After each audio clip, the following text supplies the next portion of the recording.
Opa pessoal, tudo bom com vocês? Ai gente, quanto tempo, né, que eu não faço vídeo aqui, eu sinto falta, assim, de vez em quando tem algum tema que eu tô pensando, uma coisa que eu tô querendo desenvolver e eu fico, nossa, eu queria trazer um vídeo sobre isso. Então eu realmente sinto falta de trazer, de ter esse momento aqui com vocês. E por isso eu abri uma caixinha lá no Instagram. Se você não me segue no Instagram, segue no meu Instagram, tá? Agora eu tô no 6º período da faculdade, acabei de terminar o período da faculdade.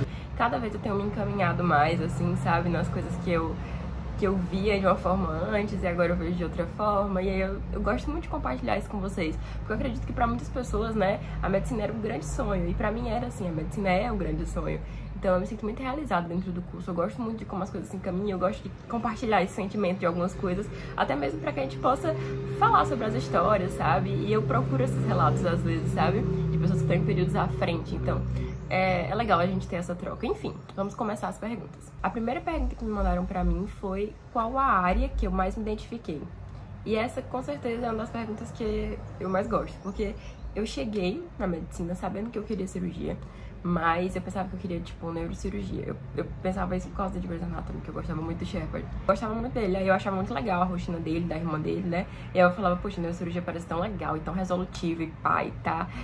E aí eu tive práticas de neurocirurgia, eu estive na ala da neurocirurgia e eu não me senti bem, assim.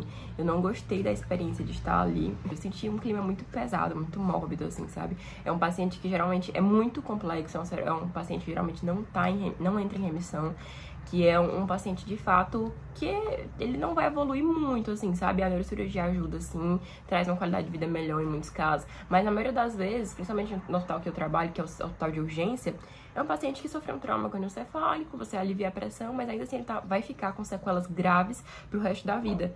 E esse clima, essa ala, né, a ala da neurocirurgia, eu achei muito pesado, muito mórbido. Até o cheiro, sabe, tudo do ambiente é um clima muito pesado. Eu não me identifiquei com aquele clima, eu não me senti muito bem, sabe, lidando com esse tipo de paciente.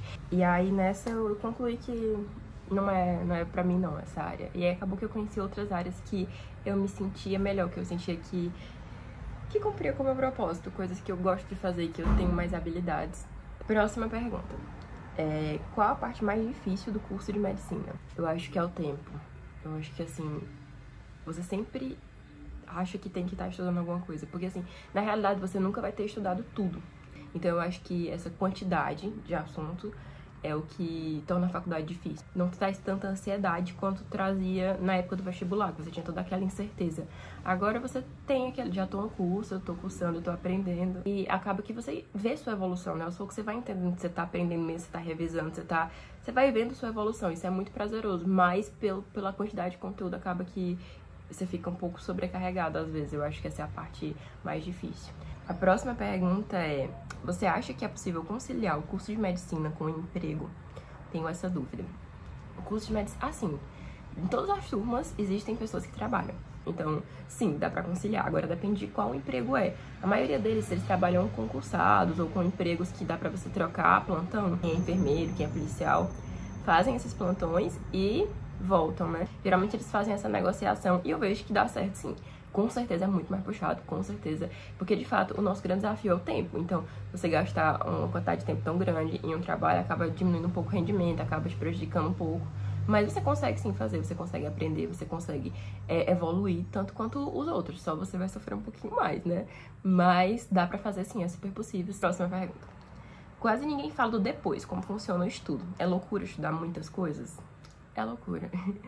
Mas assim, eu acho que você passa os primeiros, eu pelo menos, né? Eu passei os 2 primeiros anos da faculdade pegando esse ritmo de como que eram esses estudos. E eu fui me ajustar no último ano, que eu fui entendendo como é que eu gostava de estudar medicina, como é que eu me entendia ali.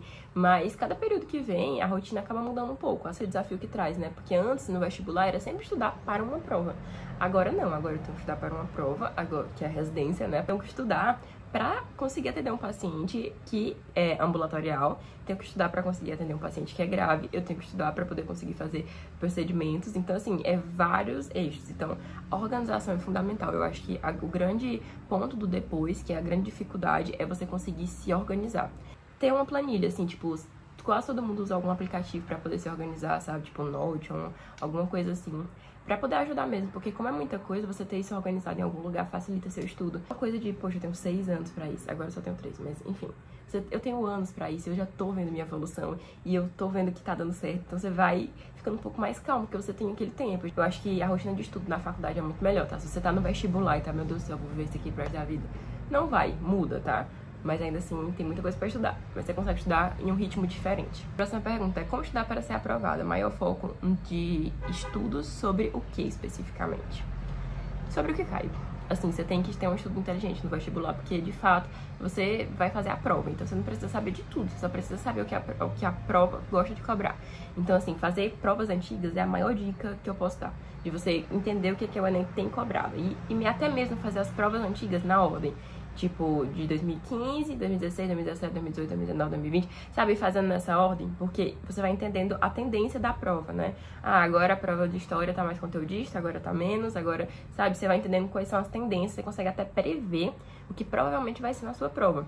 Então, as questões se repetem muito, matemática se repete muito, assim, estilo de questão. Melhor forma é estudar pelo que você não sabe e cai muito. Então, o que te direciona para isso é fazer questões, fazer provas antigas. Você teve que passar 2 vezes no Enem pra conseguir fazer em Picos? Não. É porque agora o SISU, ele só tem um SISU, né? Que é só no começo do ano. Mas quando eu fiz, que foi há 2 anos atrás, o SISU, ele era 2 vezes. Era o SISU 1 e o SISU 2. Aí o SISU 1 eu joguei pra UFMA, no Maranhão, e aí fui aprovada. Aí comecei a cursar lá, porque eu não sabia se eu ia de fato passar no SISU ponto 2. Aí no SISU ponto 2 era em junho. Aí quando foi em junho, que eu já tinha terminado o primeiro período lá no Maranhão, eu joguei no SISU 2 pra cá, pra Picos, né, que é a minha cidade. E aí deu certo, aí eu passei. Então eu comecei de novo, eu não fiz transferência e também não fiz outro Enem. Eu fiz o SISU ponto 2, né, que naquela época tinha. Agora você já joga tudo no SISU ponto 1. A maioria dos acadêmicos de medicina são filhos de médicos? Essa pergunta é bem polêmica, né? Tem essa tradição de que acham que a maioria dos estudantes de medicina são filhos de médicos. Mas assim, ninguém da minha turma é filho de médico. Ninguém. Eu estudo na Universidade Federal do Piauí, aqui em Picos. Ninguém, assim, é filho de médico. Nenhum. Alguns têm uma família que tem um pouco mais de poder aquisitivo, outros não. E, assim, é bem misto.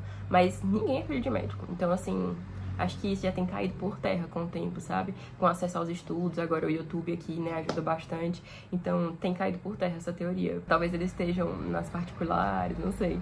Mas na minha faculdade não é uma realidade, assim. Na aula de anatomia, ainda tem corpos humanos? Tem. Assim, algumas faculdades eu ouvi falar que tiraram, né? Mas na minha tem, e os alunos reclamam porque queriam que tivessem mais. Porque é um contato, assim, importante que você tem que ter, né? Com anatomia, você vê a peça de verdade, né? A peça anatômica ali natural. Então é outra coisa, assim. Na minha faculdade acho que tem 2 ou 3 cadáveres. E o pessoal reclama que acha que deveria ter mais. E falam muito bem das faculdades que tem mais, né? Porque, de fato, é uma prática importante. Principalmente quando você tá ali no começo da faculdade. Faz toda a diferença ter esse contato, assim, esse boom, assim, com a realidade. Eu acho que é importante, sim. Eu quero criar mais conteúdos pra vocês. Então, assim, coloquem aqui embaixo ideias de conteúdos, coisas que vocês gostariam de ver. Agora eu tô fazendo estágios, né? Então a gente pode fazer uma rotina, uns vlogs aí de como é que é a rotina nos estágios. Tô super disposta a fazer conteúdo pra vocês e tô com saudade de fazer isso. Então botem aqui embaixo ideias de conteúdo, coisas que vocês gostariam de ver aqui no canal. E é isso. Até a próxima!